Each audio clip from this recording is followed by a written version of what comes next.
Nice to see you all. Well, we continue in the story of Joseph, which I love. It's like a roller coaster of events, isn't it? Anyway, good times.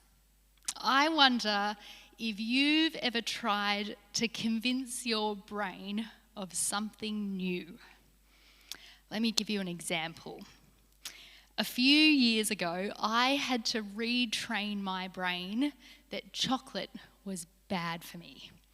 Now, I know what you're thinking, Karen, we all know chocolate's not great for us, but we eat it anyway because it tastes good. Well, agreed, except that chocolate's actually bad for me because I eat chocolate and then 20 minutes later I get quite a bad migraine. It's very, very sad. Woe is me. Anyway, I'm still alive. It's okay. I'm here to tell you, you can live your life without chocolate. Anyway, but the thing is, right, it took me some time, let's just put it that way, some time to convince my brain of this information. So I knew it, but there was some time while I knew this information, I kept eating chocolate because it just tastes really good. And after a while, I slowly trained myself to accept the fact that although this item tasted good, it just wasn't worth that process of 20 minutes later having a migraine. And so I have done it. I have retrained my brain and my processes in life to stop eating chocolate even though it tastes really good. And I think we do this for lots of things. I'm not sure if any of you have gone through this process. We know that veggies are good for us. On Friday night we had a great discussion at youth group about the benefits of eating vegetables, and we might need a bit of a thumbs up reaction or a thumbs down reaction about the perks of putting peanut butter on celery. So thumbs up for yes. I'm a definite yes. Peanut butter and celery for the win, and it just makes celery better. That said, I would eat celery anytime. I love celery. It's really crunchy and delicious. Okay, so peanut butter and celery for the win. Great. Somebody's got a shocked face. Somebody has never done this before. I'm really glad to be the person that has told you can put peanut butter and celery. Great. Winner. Somebody's crying. Okay, well, I'm sorry that this is the moment that you cry in church. Anyway, moving on. Back to retraining your brain. We'll move on from peanut butter. Anyway, it can take a while to put into practice something that you know theoretically that you're then like, okay, no, I actually have to do this in reality. So, for example, I had to stop eating chocolate because I knew it was actually really bad for me. And I think sometimes it can actually take a while to put into practice things that we know about the Christian life as well, right? So things that are helpful for our Christian growth that we then also have to actually do. So there's things that we know are helpful, like reading the Bible and praying. And they're sort of like the basics of our faith. And there's so many things that add to that help us grow in Christian maturity. There are so many things that we learn about first, their knowledge, but the more we put them into practice, it can take years to put those things into practice to help us in the Christian walk. And I think the story of Joseph is a great gift to us in that it gives us an example of one person's life who walked along with God. He learns as he goes about how to follow God. And it's great because we just get such a big chunk of his life, right? And I think practice makes progress. We see it clearly in Joseph's life. Well, poor Joseph. I can't help but get the impression that things for him go from bad to worse. Now, his life probably started off quite good. He was his father's favourite son. And unfortunately, they take a turn for the worse, don't they? He gets sold as a slave because his brothers hated him.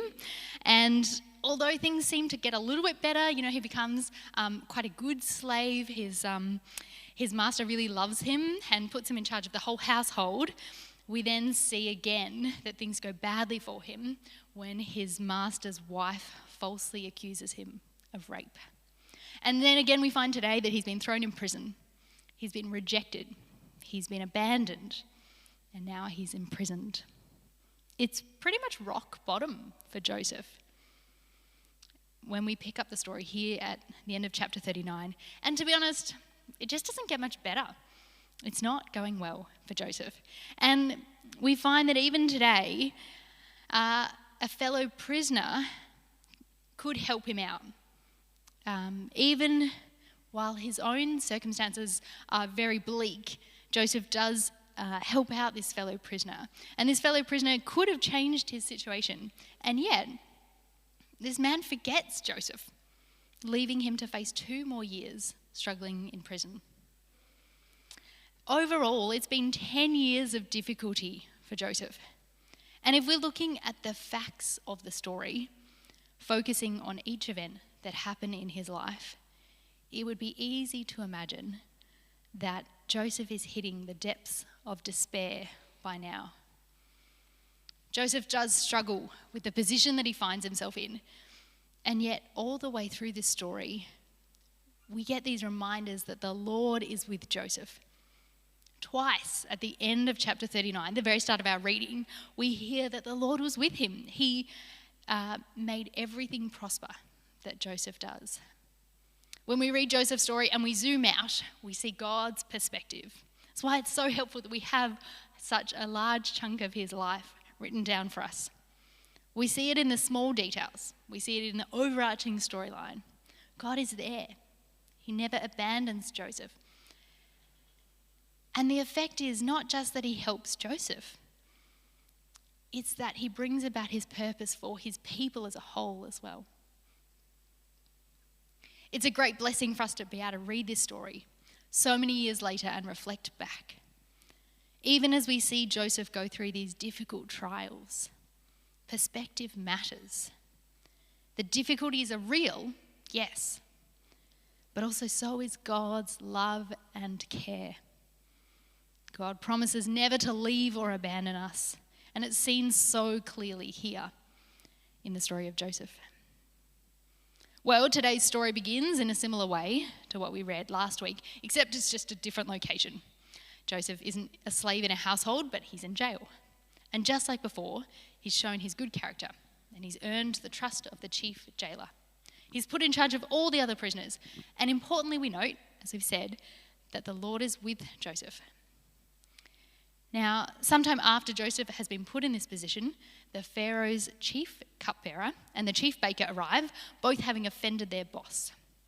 We assume that they've done something quite dreadful, really, to ended up in jail, and we see later the severity of the baker's fate confirms that he has indeed seriously displeased the Pharaoh.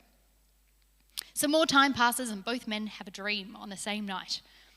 They awake and they're anxious, not so much about the dream, but about the fact that there is no one to interpret this dream for them.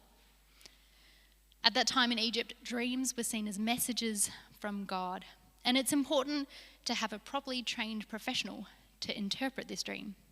The baker and the cupbearer are obviously distressed about this lack of professional, not so much about the dream, because they believe it's important to understand this message that's been given to them.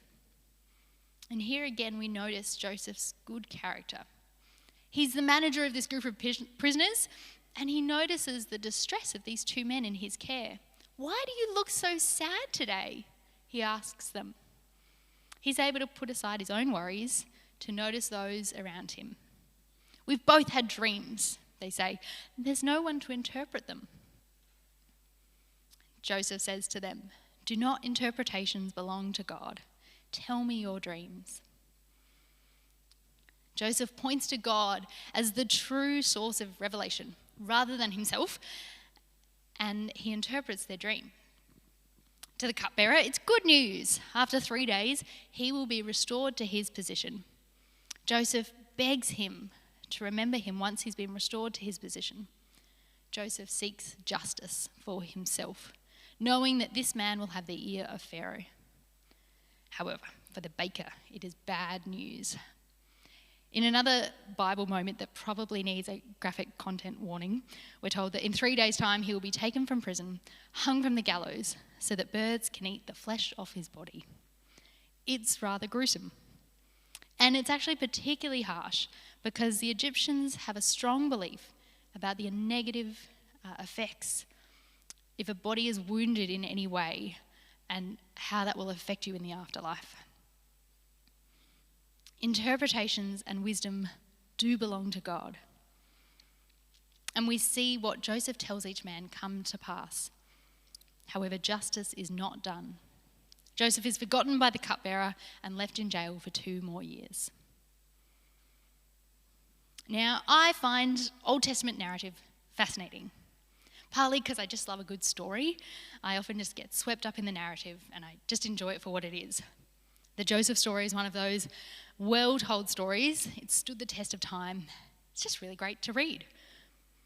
But more than that, as we seek to unpack all the things that are going on in this little section and what they mean as we delve into them, there's so much going on here. There's so much about God, there's so much about people and who we are. And I find something new, something I didn't think about the last time I read it. I hope you get an opportunity this week to have a chat with someone about what is going on here. Because in some ways, there isn't anything special about Joseph. He's just a man. In fact, we meet him when he's 17. He's a boy, really. He happens to be born into a particular family at a particular time. In this story, actually, it is God who is amazing. It is God who is full of grace. It's God who is the source of all knowledge. Throughout the story of Joseph, we look for the times when Joseph humbles himself, declares that it is God who has all knowledge. We look for the times when Joseph realizes that it's not about him, that his arrogance begins to break down slowly. It's such a slow process, and he just doesn't get it right all the time. And the beauty is that because we have so much of his life recorded, we can see that process. The gradual change from pride to grace, from arrogance to humility, from self-sufficiency to dependence. When Joseph interprets his own dream at the start of the story, the result is gross offense to his family, and his brothers sell him as a slave. I mean, it's pretty extreme. But when Joseph interprets the dream of the cupbearer and the baker, he rightly gives due honor to God. He's learning that dependence on God isn't a sign of weakness, but a sign of growing in maturity. We live in a world that values self-sufficiency. The stories of people pulling themselves up by their own bootstraps, they're actually quite inspiring, and it is encouraging. Those who have been born with very little, who work hard and change their fortunes. But for every one of those stories of a self-made person, there are countless stories of those who don't make it. We rarely hear their stories, those who struggle. And I think the gospel encourages us to listen to a different narrative, one that says, you don't have to do it alone. Your struggle is seen. Self-sufficiency isn't the mark of a mature Christian. And I think we see this in the story of Joseph. A self-sufficient person looks more and more inward in their life, using their own resources to solve their own problems. Whereas in Joseph, we see that he looks more and more outward. While at rock bottom, unjustly imprisoned, he can still see the distress of other people.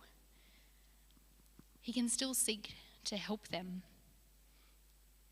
And the reason he does this is that more and more he turns to God to help in his everyday life, more and more acknowledging his weakness, and more pointing others towards God as well.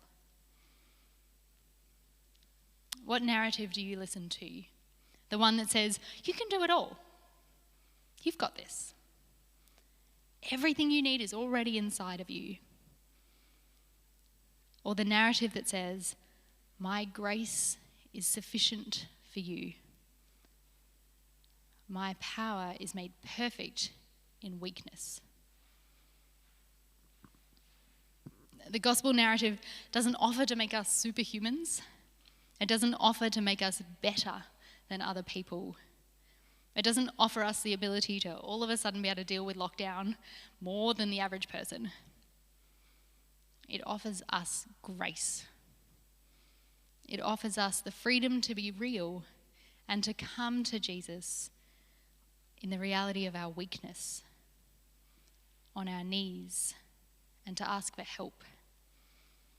Because it's in our weakness and humility that Christ makes us strong. Christ's grace is sufficient for us, not our own attempts at self-sufficiency.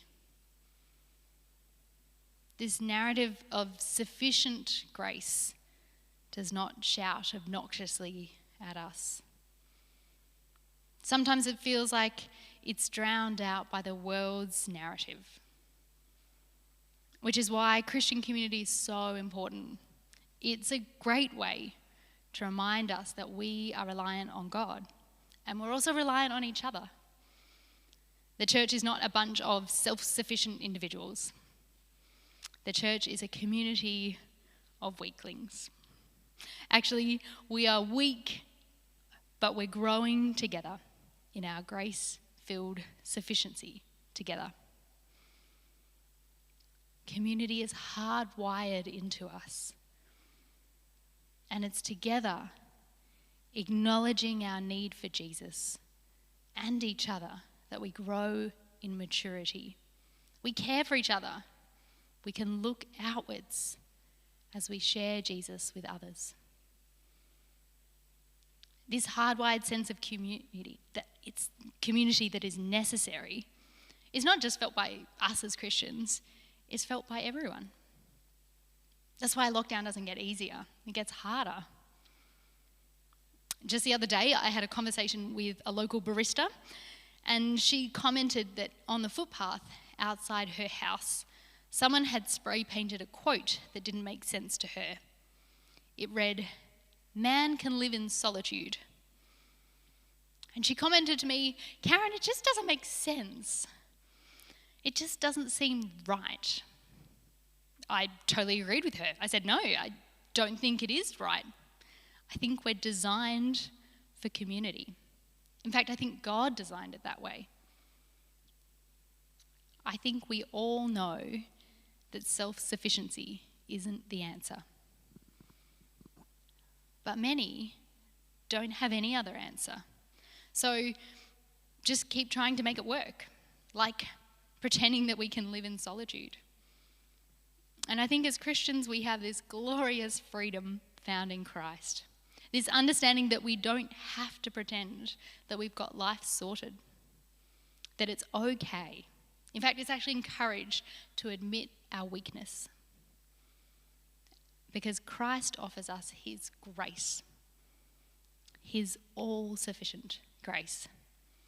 But it's a lesson that can take the whole of life to practice and learn. What might it look like for you to practice this lesson of grace being sufficient in your life? Of saying no to self-sufficiency and yes to humility. Of slowly taking our eyes off ourselves and turning them up and out towards Christ and others. To help me do this week, I've been reflecting on a poem by a theologian named Willie James Jennings. And it reminded me that Christ killed self-sufficiency once and for all upon the cross. Could self-sufficiency be redeemed? Who would want such a thing?